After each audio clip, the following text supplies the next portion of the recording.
எசேக்கியேல் 23 அதிகாரம் 7 வசனம். அசீரியரின் புத்திரரில் சிரேஷ்டமான அனைவரோடும் தான் மோகித்த அனைவரோடும் தன் வேசித்தனங்களை நடப்பித்து அவர்களுடைய நரகலான சகல விக்கிரகங்களாலும் தீட்டுப்பட்டு போனாள். 9 வசனம் எசேக்கியேல் 23. ஆகையால் அவளுடைய சிநேகிதரின் கையிலே, அவள் மோகித்திருந்த அசிரிய புத்திரனின் கையிலே நான் அவளை ஒப்பு கொடுத்தேன். 14 வசனம் அதே அதிகாரத்தில், அவள் தன் வேசித்தனங்களில் அதிகரித்தாள். சுவரில் ஜாதி லிங்கத்தால் சித்திரம் தீர்த்த கல்தேயரின் புருஷ சுரூபங்களை கண்டாள். இப்போ நம்ம படிக்கிறோம் 23 வசனம். சௌந்தரியமுள்ள வாலிபரும் தலைவரும் அதிபதிகளும் குதிரைகள் மேறுகிற வீரருமாகிய பேர் பெற்ற பிரபுக்களான பாபிலோன் புத்திரரையும் கல்தேயர் எல்லாரையும் பேக்கோடு சோவா கோவா என்கிற தேசங்களின் மனுஷரையும் அவர்களோட கூட அசீரிய புத்திரர் எல்லாரையும் வரப்பண்ணுவேன்.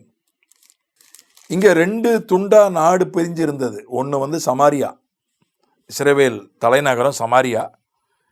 யூதா கோத்திரம் தனியாக பிரிந்திருந்தது, அதனுடைய தலைநகரம் எருசலேம். இந்த 2 பற்றியும் ஆண்டவர் சொல்கிறார். அகோலால் என்று ஒரு பேரை வச்சு, அகோலிபால், அகோலால்னா சமாரியா, அகோலிபால் அப்படின்னா எருசலேம், யூதா நாடு.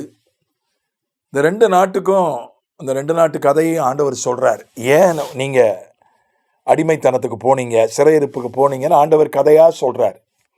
இஸ்ரவேல் நாடு தன்னுடைய ஆண்டவரை விட்டுட்டு அசீரியர்களுடைய விக்கிரகங்களை வணங்கினதினால அசீரியர் கையில் கர்த்தர் இஸ்ரவேல் ஜனத்தை அடிமைகளாய் ஒப்பு கொடுத்தார். யூதா ஜனங்கள் ஆண்டவரை விட்டுட்டு பாபிலோனுடைய விக்கிரகங்களை வணங்கினதுனால பாபிலோனருடைய கைகளில் அடிமைகளாக ஆண்டவர் ஒப்பு கொடுத்தார்.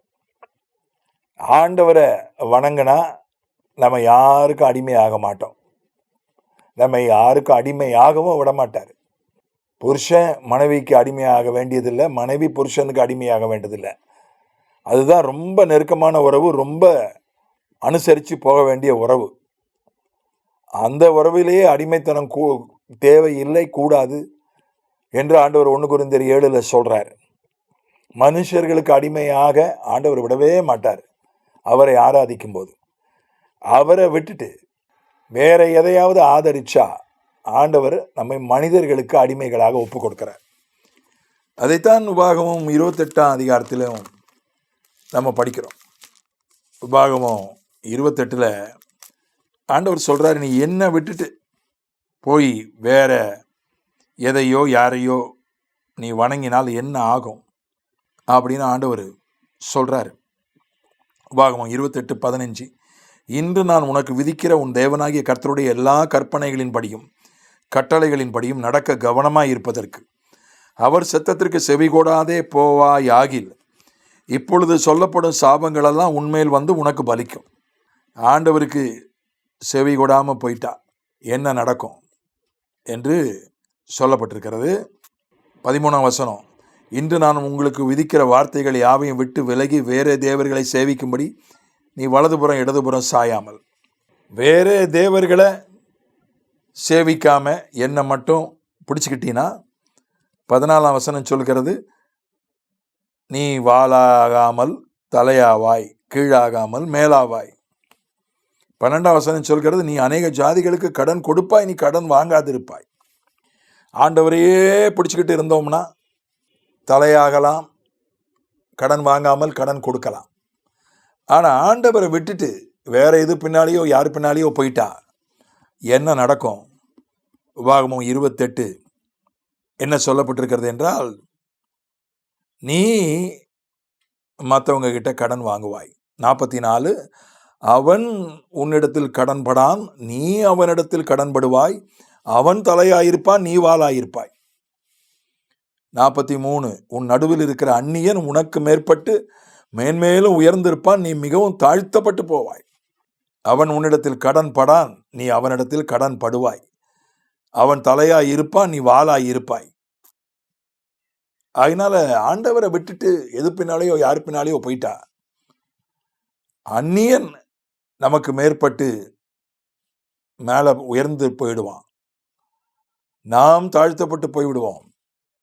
நாம் கடன் வாங்குவோம், அவன் தலையா இருப்பான், நம்ம வாளா இருப்போம். மனுஷனுக்கு தலையா இருக்க ஆண்டவர் நம்மை அழைச்சிருக்கிறார். மனுஷனுக்கு வாளா இருக்க நம்மை ஆண்டவர் அழைக்கல. ஆண்டவர் சொன்னார், நீ உன்னை தாழ்த்தணும், ஒரு வேலைக்கார மாதிரி உன்னை தாழ்த்தணும், மற்றவங்களுக்கு நீ வேலை செய்யணும். வேலை செய்வதென்றால் மனம் உவந்து தன்னார்வமாய் வேலை செய்வது, சேவை செய்வது, அடிமைத்தனம் அல்ல. நான் சிறுவனாக இருக்கும்போது பலர் சொல்லுவாங்க, நான் எந்த வேலைக்கும் போக விரும்பலை, ஒருத்தனுக்கிட்ட கை கட்டி வேலை செய்ய விரும்பலை. வேலை செய்வது ஒன்றும் அடிமைத்தனம் அல்ல. நான் சொந்தமாக தொழில் செய்ய விரும்புகிறேன், அதில் யார்கிட்டையும் கை கட்டி நிற்க வேண்டாம். நான் சொல்லுவேன், கஸ்டமர் இஸ் எ கிங், வாடிக்கையாளர்கள் தான் ராஜான்னு சொல்லுவாங்க. இப்போ வாடிக்கையாளர்கிட்ட நீங்கள் கை கட்டி தான் நிற்கணும் என்று நான் எதிர்வாதம் செய்வது உண்டு. யாரையோ நம்ம அனுசரித்து தான் போகணும். வேலை செய்கிற இடத்துல மேலே அதிகாரிக்கு கீழ்ப்படியணும், வியாபாரம் பண்ணால் அரசு அதிகாரிகளுக்கு கீழ்ப்படியணும். அரசு அதிகாரிகள், அரசு சட்டம் இருக்குல்ல, இந்த பிளாஸ்டிக் பை நீ வைக்கக்கூடாதுன்னா பிளாஸ்டிக் பை வைக்கக்கூடாது தான், அதிலும் இருக்கிறது. கீழ்ப்படிதல் என்பது வேலையிலும் உண்டு, சொந்த தொழிலும் உண்டு. அடிமைத்தனம் வேற. அதனால இந்த அடிமைத்தனம் எப்போது வருகிறது? பெண்கள் சிலர் புலம்புவார்கள், நான் ஒரு அடிமை மாதிரி தான் இருக்கேன். பிள்ளைகளை நேசிக்கிறாரு, பிள்ளைகளை மதிக்கிறாரு, என்ன மதிக்கிறது இல்லை. என் கணவர் அவர் மாமியார் மாமனார் பேர பிள்ளைகளை மதிக்கிறாங்க, என் பிள்ளைகளை மதிக்கிறாங்க, நேசிக்கிறாங்க, என்ன மதிக்கிறது இல்லை.